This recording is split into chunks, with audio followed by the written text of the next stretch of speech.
अस्सलामुअलैकुम। आज मैं आप लोगों के साथ एक मज़मून शेयर करने लगी हूँ, वर्जिश के फ़ायदे।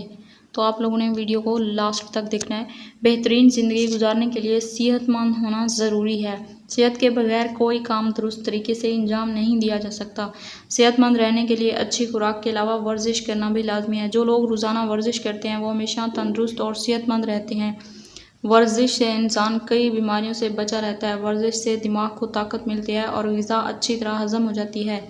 वर्जिश करने से जिस्म मज़बूत और ख़ूबसूरत होता है और जिस्म में चुस्ती पैदा होती है। रोज़ाना वर्जिश करने वाला इंसान हर काम खुशी से और दिल लगा कर करता है। जो लोग वर्जिश नहीं करते वो किसी न किसी बीमारी में मुब्तला रहते हैं, इसलिए हमें सुबह और शाम वर्जिश करनी चाहिए। तो यहाँ पे हमारा आज का लेक्चर होता है ख़त्म। उम्मीद है कि आप लोगों को वीडियो पसंद आई होगी। और वीडियो पसंद आई है तो लाइक करें, अपने दोस्तों के साथ शेयर करें और चैनल पर न्यू हैं तो चैनल को सब्सक्राइब कर लें। मिलते हैं नेक्स्ट वीडियो में, तब तक के लिए अल्लाह हाफिज़।